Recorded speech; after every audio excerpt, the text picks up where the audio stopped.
you have received the spirit of adoption, through which we cry, Abba, Father.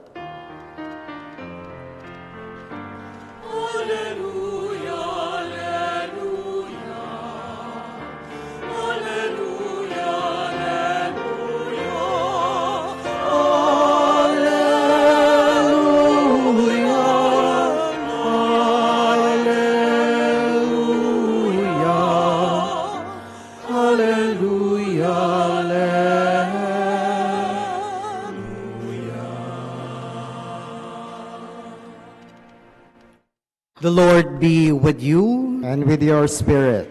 A reading from the Holy Gospel according to St. Luke. Glory to you, O Lord. Jesus was praying in a certain place, and when he had finished, one of his disciples said to him, Lord, teach us to pray, just as John taught his disciples. He said to them, when you pray, say, Father, hallowed be your name, your kingdom come. Give us each day our daily bread, and forgive us our sins, for we ourselves forgive everyone in debt to us. And do not subject us to the final test.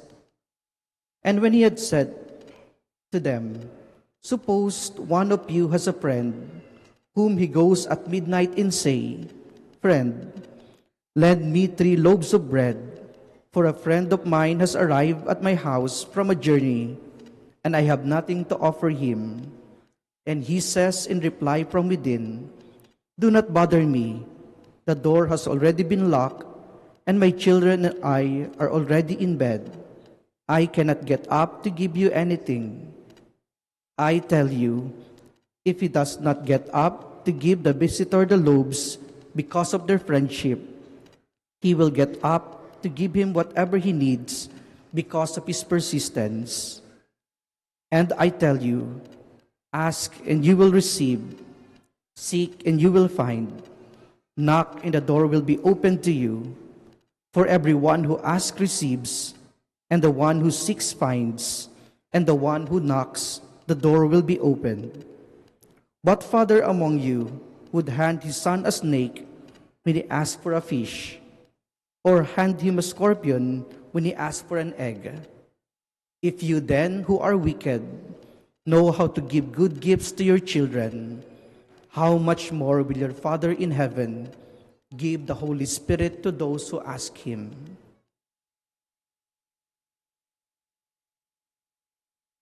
My dear brothers and sisters, the Gospel of the Lord. Praise to you, Lord Jesus Christ.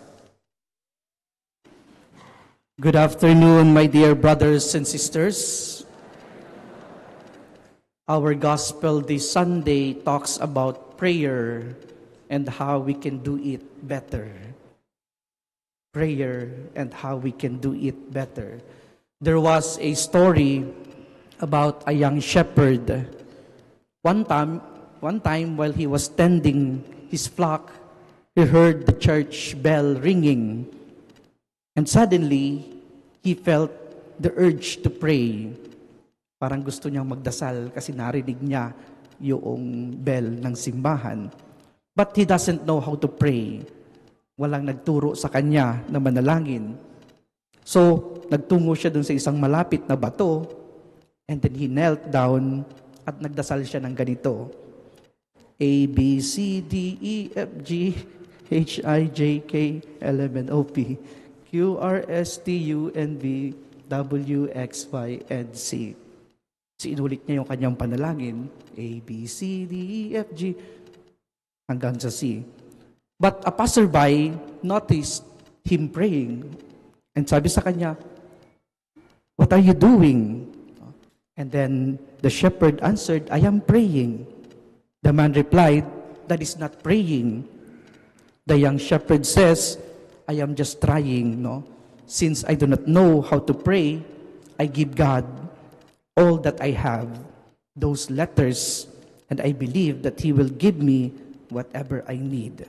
So binigay niya sa Diyos lahat ng kaya niyang ibigay, yung mga letters, and bahala na yung Diyos pumili kung ano yung ibibigay sa Kanya. Sa end of story, My dear brothers and sisters, paano ba tayo manalangin? Paano tayo magdasal? I think the word of the shepherd is true, that in praying, we have to give all that we have to God. But not just the letter of alphabet, no? But maybe our time, our fears, our worries, our worthlessness, our sinfulness, our wishes, our hopes, and trust to God and let Him do the rest. So minsan, di ba, kapag nagdadasal tayo, gusto nating minamadali yung Diyos. May mga tao nagdasal, parang nag-o-order sa fast food, no? Pa-order ako nito, pa-order ako niyan, pa-order ako noon, di ba? O kaya naman, some people are just bombarding God with their words. Hail Mary, full of grace, the Lord is with you, blessed are you among women. Blessed. Ang bibilis magdasal, no? And sometimes, sa bilis nating magdasal, we forgot how to listen to God. So pati yung panalangin natin, para tayong mga asawa na nager, di ba? We are just bombarding God with a lot of words, yet we fail to listen to Him.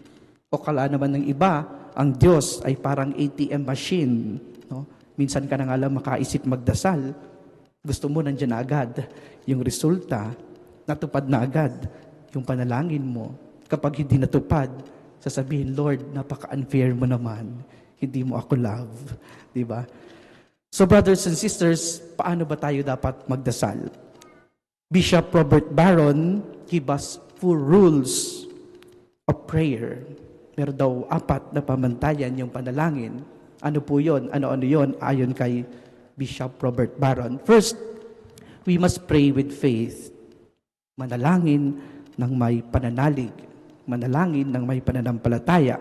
Sabi nga ni Jesus, if you have faith the size of a mustard seed, you can say to the tree, be uprooted and planted to the sea, and it will obey you. So yung una-unang daanan, daluyan ng grasya para sa atin ay yung ating pananalig sa Diyos. Yung ating pananampalataya sa Diyos. Yung iba, nagdadasal, parang tumaya sa loto. Di ba?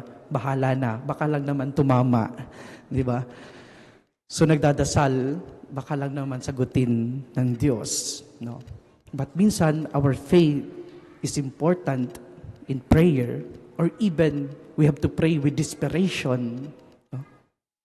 Yung desperation, kailangan nating masagot yung ating panalangin. And so we have to pray with faith. Second, my dear brothers and sisters, we have to pray with forgiveness. Panalangin na may kasamang pagpapatawad. Sabi ni Bishop Robert Barron, para lang daw yan yung kamay natin. We pray, no, hindi dahil nakatikom yung ating mga kamay. Kapag nananalangin tayo, nakabuka, magkadaop, or nakabuka yung ating mga kamay. So mahalaga din yung bagay na yon. Kapag nananalangin tayo, kailangan nating bitawan yung mga bagay na nakapagpapabigat sa atin.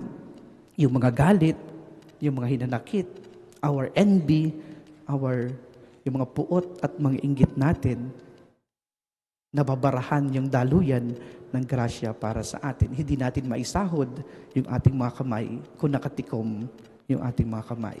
So we have to pray with forgiveness, bitawan yung mga nakakapagpabigat sa atin upang masahod natin yung grasya ng Diyos.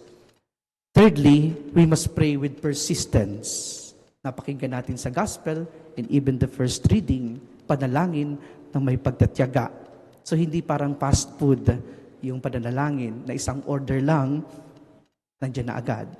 O mas better, hindi turo-turo, no, na pag-order mo, nandiyan na agad. Sabi doon sa isang article, why God make us wait. No? And sabi doon, we are asked to be persistent in praying, hindi dahil pinagtitripan tayo ng Diyos, but because while waiting, God is preparing us to receive His abundant grace. So persistence stretches our capacity to receive the greater blessing of God. Inihahanda tayo ng Diyos para tanggapin yung grasya na ibibigay niya. 4 things, my dear brothers and sisters, we must pray in the in Jesus' name. In the name of Jesus. Mahalaga manalangin sa pangalan ni Jesus. Walang ibang malakas sa Ama, kundi yung pangalan ng kanyang anak na si Jesus. So wag tayong magsaya kapag marami tayong kilalang obispo, no? Marami tayong kilalang pare, marami tayong kilalang pastor, no? We still pray not in their name, but in Jesus' name. Kaya nga sabi ni Jesus, whatever you ask to the Father in my name, He will give you. Hindi sa pangalan ng kung sino mang obispo at pare. So we pray in Jesus' name. Yun yung apat na bagay. But if I should add another one, I would say, panglima, we must pray like Jesus. Manalangin katulad ni Jesus. We must imitate the attitude of Jesus toward prayer. In the Garden of Gethsemane, after He had said all His wishes, His fear, His worries, ano yung sinabi ni Jesus? Sabi niya, Father, not my will, but your will be done.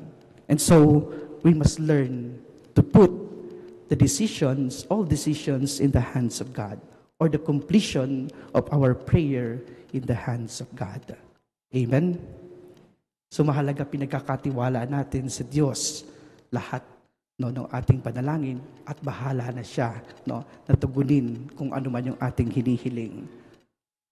Today, my dear brothers and sisters, we are also remembering all our grandparents.